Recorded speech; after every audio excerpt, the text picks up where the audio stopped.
Hello दोस्तों, आइए समझते हैं भारतीय न्याय संहिता की धारा 314 को।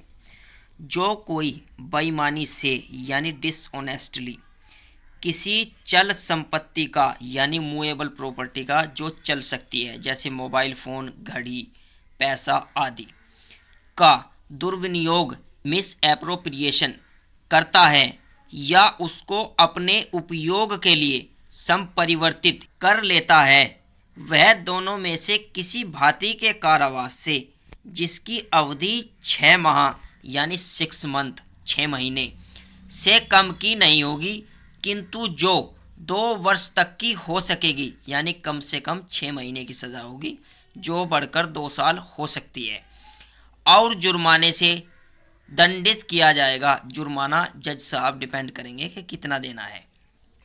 आइए इस धारा का उदाहरण पढ़ते और समझते हैं। कै यह की संपत्ति को उस समय जबकि कै उस संपत्ति को ले लेता है, यह विश्वास रखते हुए कि वह संपत्ति उसी की है, यह के कब्जे में से सद्भाव पूर्वक लेता है, कै चोरी का दोषी नहीं है। किंतु यदि कै अपनी भूल मालूम होने के पश्चात उस संपत्ति का बेईमानी से अपने लिए विनियोग कर लेता है, तो वह इस धारा के अधीन अपराध का दोषी है। उदाहरण 2। कै जो यह का मित्र है, कै की अनुपस्थिति में यह के पुस्तकालय में जाता है और यह की अभिव्यक्त सहमति के बिना एक पुस्तक ले जाता है। यहाँ यदि कै का यह विचार था कि पढ़ने के प्रयोजन के लिए पुस्तक लेने की उसको यह की विवक्षित सहमति यानी इजाज़त प्राप्त है, तो कै ने चोरी नहीं की। किंतु यदि कै बाद में उस पुस्तक को अपने फायदे के लिए बेच देता है, तो वह इस धारा के अधीन अपराध का दोषी है। कै और खै एक घोड़े के संयुक्त स्वामी हैं यानी मालिक हैं। कै उस घोड़े को उपयोग में लाने के आशय से यानी इरादे से कै के कब्जे में से उसे ले जाता है। यहाँ कै को उस घोड़े को उपयोग में लाने का अधिकार है, इसलिए वह उसका बेईमानी से दुर्विनियोग नहीं है। किंतु यदि कै उस घोड़े को बेच देता है और संपूर्ण आगम का अपने लिए विनियोग कर लेता है, तो वह इस धारा के अधीन अपराध का दोषी है। स्पष्टीकरण। केवल कुछ समय के लिए बेईमानी से दुर्विनियोग यानी मिस एप्रोप्रिएशन करना इस धारा के अर्थ के अंतर्गत दुर्विनियोग है। आइए इसे उदाहरण से समझते हैं। कै को यह का एक सरकारी वचन पत्र मिलता है जिस पर कोरा पृष्ठांकन है। कै यह जानते हुए कि वह वचन पत्र यह का है, उसे ऋण के लिए प्रतिभूति के रूप में बैंकर के पास इस आशय यानी इरादे से गिरवी रख देता है कि वह भविष्य में उसे यह को प्रत्यावर्तित यानी वापस कर देगा। कै ने इस धारा के अधीन अपराध किया है। स्पष्टीकरण।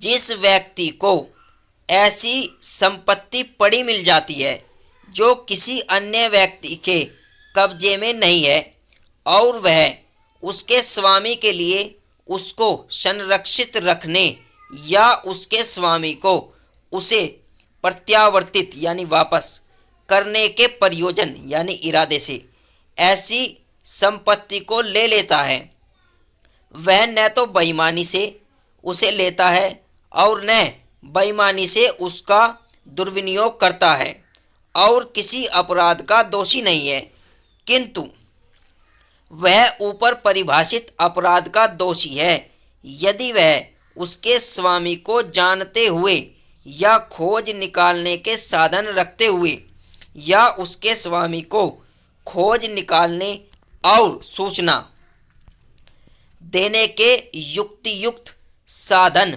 उपयोग में लाने और उसके स्वामी को उसकी मांग करने को धन करने के लिए उस संपत्ति की युक्त समय तक रखे रखने के पूर्व उसको अपने लिए विनियोजित यानी इस्तेमाल कर लेता है। ऐसी दशा में युक्त साधन क्या है या युक्त समय क्या है, यह तथ्य का प्रश्न है।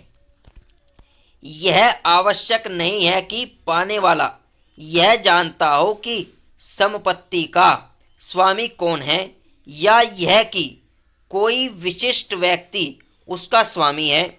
यह पर्याप्त है कि उसको विनियोजित करते समय उसे यह विश्वास नहीं है कि वह उसकी अपनी संपत्ति है, या सद्भाव पूर्वक यह विश्वास है कि उसका असली स्वामी नहीं मिल सकता है।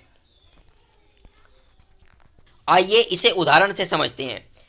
कै को राजमार्ग पर यानी रास्ते पर 1 रुपया पड़ा मिलता है, यह न जानते हुए कि वह रुपया किसका है, कै उस रुपये को उठा लेता है। यहाँ कै ने इस धारा में परिभाषित अपराध नहीं किया है। उदाहरण 2, कै को सड़क पर एक चिट्ठी पड़ी मिलती है जिसमें एक बैंक नोट है। उस चिट्ठी में दिए हुए निर्देश और विषय वस्तु से उसे ज्ञात हो जाता है कि वह नोट किसका है। वह उस नोट का विनियोग यानी इस्तेमाल कर लेता है। वह इस धारा के अधीन अपराध का दोषी है। अगला उदाहरण, वाहक दे एक चेक कै को पड़ा मिलता है। वह उस व्यक्ति के संबंध में जिसका चेक खोया है कोई अनुमान नहीं लगा सकता, किंतु उस चेक पर उस व्यक्ति का नाम लिखा है जिसने वह चेक लिखा है। कै यह जानता है कि वह व्यक्ति कै को उस व्यक्ति का पता बता सकता है जिसके पक्ष में वह चेक लिखा गया था। कै उसके स्वामी को खोजने का प्रयत्न किए बिना उस चेक का विनियोग इस्तेमाल कर लेता है। वह इस धारा के अधीन अपराध का दोषी है। कै देखता है कि यह की थैली जिसमें धन है यह से गिर गई है। कै वह थैली यह को प्रत्यावर्तित यानी वापस करने के इरादे से उठा लेता है, किंतु तत्पश्चात उसे अपने उपयोग के लिए विनियोजित कर लेता है। कै ने इस धारा के अधीन अपराध किया है। अगला उदाहरण, कै को एक थैली जिसमें धन है पड़ी मिलती है। वह नहीं जानता है कि वह किसकी है। उसके पश्चात उसे यह पता चल जाता है कि वह यह की है और वह उसे अपने उपयोग के लिए विनियोजित कर लेता है। कै इस धारा के अधीन अपराध का दोषी है। अगला उदाहरण, कै को एक मूल्यवान अंगूठी पड़ी मिलती है। वह नहीं जानता कि वह किसकी है। कै उसके स्वामी को खोज निकालने का प्रयत्न किए बिना उसे तुरंत बेच देता है। कै इस धारा के अधीन अपराध का दोषी है। तो यह धारा यानी धारा 314 BNS नॉन कॉग्निजेबल ऑफेंस है, नॉन कॉग्निजेबल धारा है, यानी ये असंज्ञेय धारा है, असंज्ञेय अपराध है। और असंज्ञेय अपराध यानी नॉन कॉग्निजेबल अपराध में पुलिस गिरफ्तार नहीं करती बिना वारंट के। पुलिस को मजिस्ट्रेट की वारंट की आवश्यकता पड़ती है तब गिरफ्तारी होगी इसमें, अन्यथा गिरफ्तारी नहीं होगी। और बेलेबल, ये धारा बेलेबल है यानी जमानतीय धारा है। इसमें तुरंत जमानत मिल जाएगी, तुरंत मतलब तुरंत, इसमें जेल में नहीं जाना पड़ेगा। और एनी मजिस्ट्रेट, कोई भी मजिस्ट्रेट इस धारा या अपराध का संज्ञान ले सकता है। मुकदमा किसी भी मजिस्ट्रेट के यहाँ चल सकता है। भारतीय नागरिक सुरक्षा संहिता की धारा 359 भारतीय न्याय संहिता की धारा 314 को प्रशमनीय बनाती है यानी समझौता योग्य बनाती है। धारा 314 में समझौता किया जा सकता है। समझौता कौन करेगा दोस्तों?